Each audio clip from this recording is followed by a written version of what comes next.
Hi, I'm Kevin, And I'm Amanda. and we are serving up. All that jam.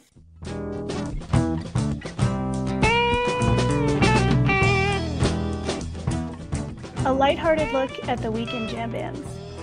Where we break down the jam scene's biggest stories, Talk new bands. upcoming tours, And show reviews. A little laughing, some hot takes, and an always positive message for the community. The René Coman Interview Part 1.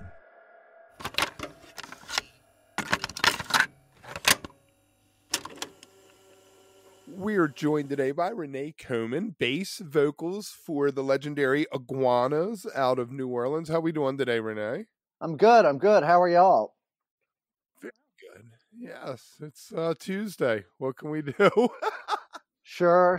It's a sunny day in New Orleans. Yeah, we're hanging in there. I hear you. Yeah, it's almost 70 here today in Baltimore. So Holy moly, that sounds like a pretty day up there too. Well, good. I'm on my way up there in a few days. I got to play New York City with a different band this weekend. But and who would that be? It's this band Loose Cattle. It's a kind of a Americana country band fronted by Tony Award-winning actor Michael Cerveris. Oh, nice. And Kimberly Kay, his singing partner, and so we're going up to play this place, the Linda in Albany, New York, and then we're playing Saturday night. We're playing Joe's Pub in Manhattan. Down to Joe's. Meet me at Joe's. Yep. All right. Why don't we start at the beginning? I discovered you guys in the early '90s when through Offbeat magazine, coming down to Jazz Fest, really fell in love with the sound. I believe Joe came out one year with the Rads on a Sunday. They had the fish head horns. Okay. I believe that Joe came out one year. But why don't we jump back to the start? I had asked you before we came on, your first couple albums were on Margaritaville. So what is the Jimmy Buffett connection, and how did all that come about? Well, so, the Iguanas had been playing around New Orleans, kind of getting the band together, starting around in the 1989. I heard about them. They had kind of a rotating bunch of bass players that they were going through. I went and saw them, wound up sitting in with the band. This was like the middle end of 1990. A couple of weeks later, I was in the band. It was right at the same time that our second saxophone player was joining the band. So the band kind of coalesced right within a couple of months, went from having, 30 or 40 people at a gig to having like 250 people at a gig, within a couple of months. Playing around Frenchman Street in New Orleans was just the beginning of that whole development. Had Cafe Brazil was kind of an anchor club. They only had a couple of other clubs on the street, but a lot of locals would go there. The Iguanas playing, packed shows there. They also had a steady gig at the Maple Leaf on Oak Street, a classic legendary venue in New Orleans. Everybody, James Booker had a steady gig there at one time. Everybody's played there. And so I started playing with the band. People would come down during Jazz Fest, see us at the Maple Leaf, see us at Cafe Brazil. Remember, like Bill Fitzgerald from Chicago saw us at the Maple Leaf. One of those Sundays during Jazz Fest, booked us for their summer 4th of July American Music Festival that year. Anyway, started playing more outside of New Orleans, booking our own tours. Got a booking agency who said, I've been with this other agency, but I'm tired of booking these same bands. If you will sign with me, I will start my own agency. That was Mongrel Music, Brad Madison. We went with him. He's still our booking agent now, and now he has 30 bands, 40 bands, I don't know. But anyway, so fast forward a couple of years, we're playing around, making a good living playing live and touring different places. Jimmy Buffett was interested in starting his own label when he made his new deal with MCA. He said, okay, part of my contract is I want to have an imprint of my own. So they said, okay, we'll do that. He calls up Quint Davis, his old buddy from Bourbon Street, from back before any of them had, two nickels to rub together, and says, well, I'm starting this label. What band should I sign in New Orleans? And Quint, we had already played on Jazz Fest every year I'd been in the band, 91, 92. He says, go see the Iguanas at the Maple Leaf. So we're playing at the Maple Leaf one Sunday night during, I can't even remember when it was, but Buffett shows up, winds up taking us to lunch the next day, lays out this whole scenario of how he's going to have a record label. We thought, well, Jimmy has been extremely successful at marketing himself and, creating this empire. I mean, if you think about it, 1990, that was still midway through. I mean, he already had a huge, live,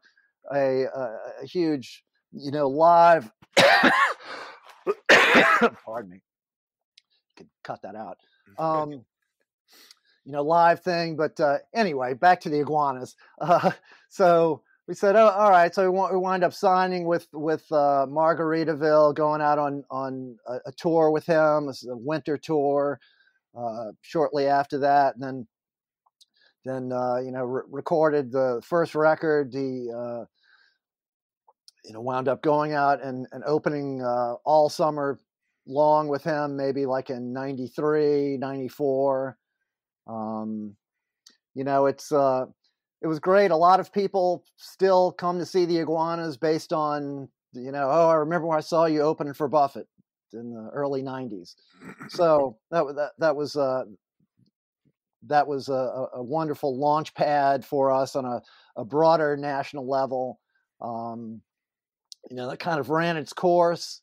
For whatever reason, Margaritaville kind of wound up being more of a Jimmy Buffett sort of organization than a record label, if you will.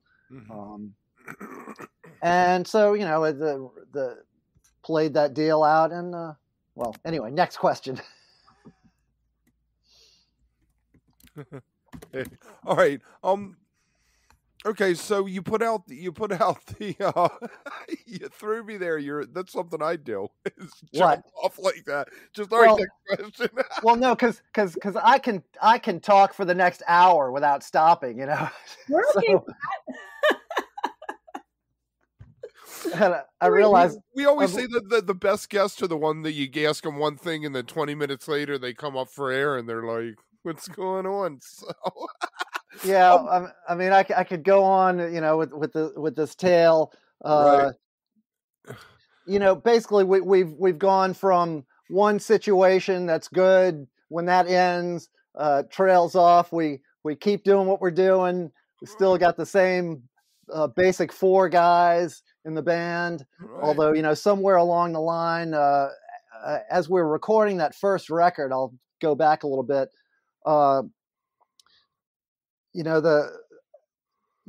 drummer that we had originally was kind of bumping up against the outside range of his capabilities musically, and what the band was interested in doing. We felt like we needed to make a change. I said, well, I know this guy who I played in the Alex Chilton band with, who's sitting up in Memphis and can play anything, and is the sweetest guy in the world. And Alex had the Bangles covered September Girls, and he'd finally got, on their big hit record, he'd finally gotten a big publishing check. And he's like, hey, Doug, great news. I don't have to go out and play so many dates because I got all this money. And Doug's like, well, that's not good news for me, man. That's the only way I feed myself. So anyway, we were able to recruit Doug Garrison down here to New Orleans, and he joined the band. That opened up all kind of musical possibilities. Again, he and I had been playing together for 10 years by that point. So on the one hand, you had the two singers in the Iguanas who go back to like Colorado where they were playing in bands 10 years before they ever started the Iguanas. And so you have a tremendous amount of institutional knowledge, tremendous amount of shared vocabulary but between these guys, and just and that was just at the beginning. And then 30 years on of us all playing together, you have the tremendous level of telepathy that takes place. And I always point out that, at this point in my life, there's not enough time left on the timeline to reestablish these kind of relationships, these kind of musical relationships. So it's like an old married couple. We got to stay together. Right. It's too late to start over with somebody new. Right. So your music has what? Rock, blues, Latin, Cajun, all kinds of stuff going on there. How do you guys approach blending these elements while staying true to them at the same time? Well, it started off with the idea of, we're going to play Mexican music and Colombian music, some of the, cumbias. And I mean, there's kind of a cumbia craze going on now. We were playing cumbias in 1990, but like combining that kind of a Latin Americana thing, if you will, with like New Orleans R&B. And there is like the New Orleans mambo. Mambo is a Latin form. People in New Orleans just see that as a New Orleans form. I mean, we have twisted it to our own purposes here. It's obviously been lived a somewhat separate life where it's developed on its own track here in New Orleans. But so all these different kind of roots dance forms, where we started discovering the commonalities between them, and how you can borrow from different pieces, but there's always this continuous thread, and that kind of winds up being what the Iguanas do. It's a combination of all these things that to us have a lot of commonalities. Very nice. The Mardi Gras Mambo every February comes out big, huh? Yeah, well, there's tons of all the Mardi Gras Indian stuff has a lot of mambo feel in it. Not all the rhythms are based on that, but they're closely related and lend themselves to cross-pollination. I have a question for you. You made me think about something. So how do you stay relevant? Because you mentioned cumbia having a moment, and that's something that I've loved, and there's so much great, world music out there. But you're right. There are those kind of ebbs and flows of what's more popular or just being recognized at different times. So for you and what you do, kind of thinking back, how do you all stay, I don't want to say current, but, in a place where people are going to be, kind of looking for you and your music? Or is it just that what you do is kind of timeless in that sense, in your opinion? Yes, I think that we have operated, pardon me, operated outside of the popular milieu, like what trends are going on, how can we respond to those? Number one, because it doesn't usually work out well when you try to respond to those kind of things. You'll find certain bands that come up during those trends, and because they're really a part of it. Anybody, I could use an example of the Ethel Merman disco record. That's a perfect example of someone trying to respond to a trend, and it's now now we do cherish that record just for the cultural the bizarre quality of it, but you don't want to be the person making that kind of record. I think at this point the Iguanas, beyond being like guys playing certain forms of music, we have become just a band, like in the way that NRBQ is a band, in the way that Los Lobos is a band. When you have something that stays together with a stable personnel, not that NRBQ has had a stable personnel as of late, but they did forever. Mm-hmm. And they certainly still have the thread intact, Mm-hmm.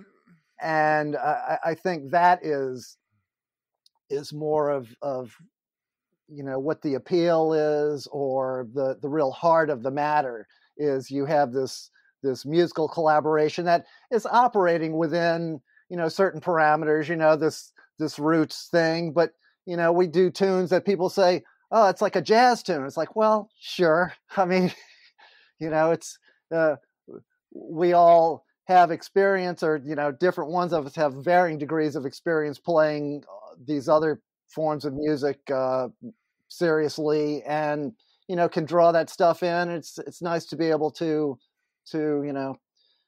keep it varied. Does that answer your question? I'm sorry. Yeah, it does. No, completely. I mean, yeah, so much of the music that we love has been able to kind of withstand those changes and the pendulum swings that kind of happen back and forth. So I appreciate that. Yeah, if you buy in too hard to any kind of trend, you're setting yourself up for the end of that trend. Right. Exactly. The Chipmunks are going to do an album any minute. Well, there's the other thing of like hanging around long enough to where you come back up in the cultural cycle. It's a wheel that keeps turning. So, Ethel Merman, there will be a day again. now I remember seeing Ethel Merman perform There's No Business Like Show Business on The Tonight Show with Johnny Carson when that record was new. So we're dating ourselves. Sorry. Let's get into a little bit about songwriting. How does songwriting work with the band? Do you guys write collectively, individually?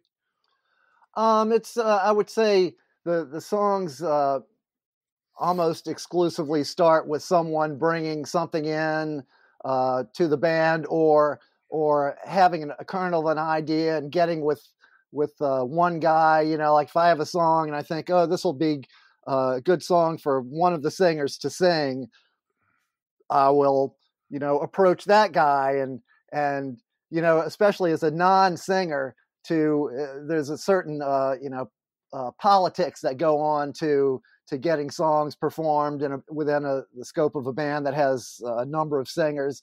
So part of that is getting buy-in from someone, and so even if you could finish the whole song, it might be to your best advantage to even just keep the third verse you already wrote to yourself and go in with the singer and go, here, let's write this third verse together. Right. But so sometimes it'll be like that, where I have a song that's completed by one guy or a couple of guys, or sometimes on occasion we have had something where somebody will bring just a kernel into a rehearsal, and we just kind of hammer it out, and it's like, okay, well that would be a group composition there. But obviously it's a variety of ways that all this could happen. Have you guys gotten better at songwriting, do you feel like, over the years? I think it goes through phases. I think that it's in a way easier to write songs when you're young. You haven't used up all these ideas, all this stuff is fresh. Once you've done it for a while, it not only like I didn't really understand that the significance of the John Lennon song Help didn't really start to hit me until just the last couple of years, where it's really talking about when I was younger, I didn't need any help. Now I've gotten older, I kind of lose my nerve, the self-doubt, the self-analysis, all that creeps in, the arrogance of youth fades away. These are all challenges that artists have over time, and this is something that you have to manage. And, there are periods of where it's the songwriting is very abundant, and then other times when maybe it's not happening so much. I think to a certain degree for us it's like if you have a record deal and somebody's staring you in the face you need songs. Suddenly you become very prolific. I know that's how Alex Chilton was. Alex was not a guy who would sit down and write every day. He was a guy who would sit down and write every day when he had a record that he had to make. Right. Bruce Springsteen was on Howard Stern and was talking about not having to write songs anymore. He didn't have anything to say anymore, really, so he didn't feel like he needed to write songs anymore. Right? Until he does. It's right.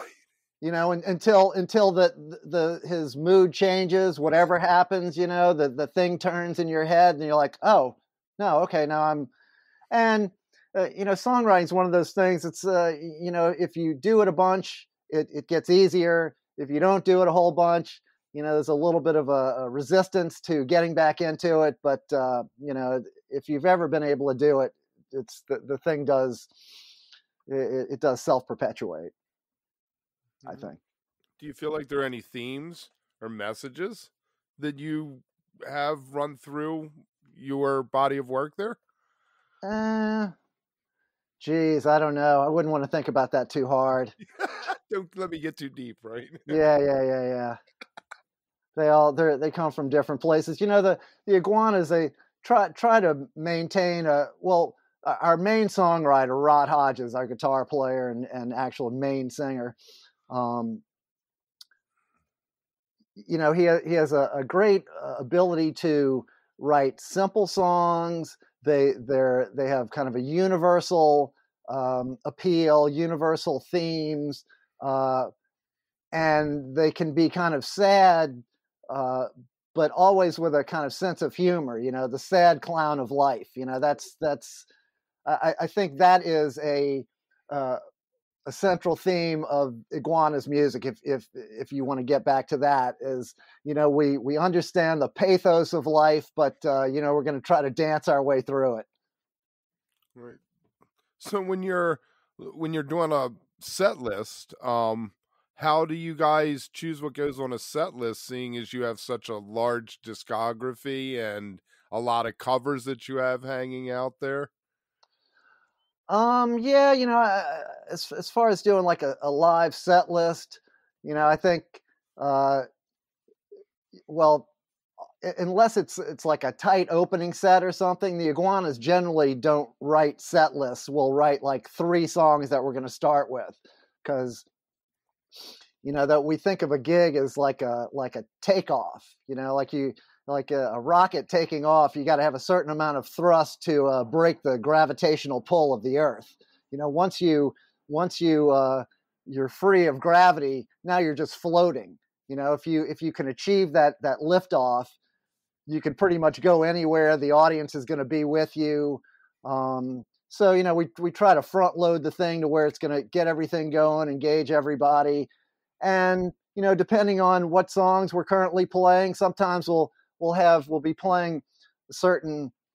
I mean, we do have a huge catalog. We have songs that somebody will bring up. It's like, oh, I heard this thing the other day, and I even forgot I had totally forgotten that song existed. And you play it for the band, they're like, oh yeah, boy, I forgot about that one too. That's a really good one. We should start doing that.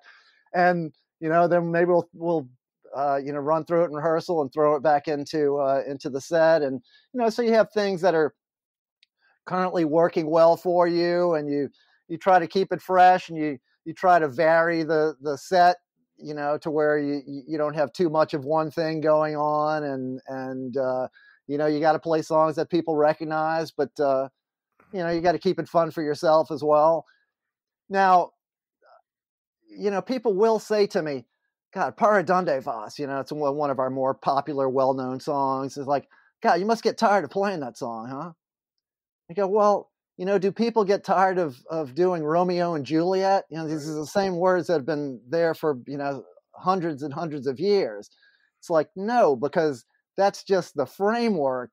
That's the scaffolding with which you create this whole thing on top of it. So, no, because we never play, not that we change feels or change the words or the tempo, anything like that, but the performance is always of the moment. We're always reacting on a molecular level to each other. And that's why music is so endlessly fascinating. It's a puzzle that the pieces change every time you open the box. You know, like you've done this puzzle before, but the pieces were a different shape before. So every time you open it up, it's like, wow, okay, I know what the picture I'm trying to make, but I'm dealing with, even though the same 4 guys, dealing with all of their individual endocrine systems, their individual, emotional worlds, our emotional world as a group. There's what you had to eat today, how much sleep you had last night, how tired everybody is. Pardon me. So, it never loses its charm of solving those problems, if you will, or working within that framework to create something transcendent. If you are enjoying All That Jam, please like and subscribe to our social media channels at All That Jam Pod on Twitter, Instagram, and Facebook, or visit our website, allthatjampod.com. Make sure to sign up for our email list and tune in every week for new episodes. Also, look for full interviews on our YouTube channel. And remember, stay beautiful, but don't stay underground too long.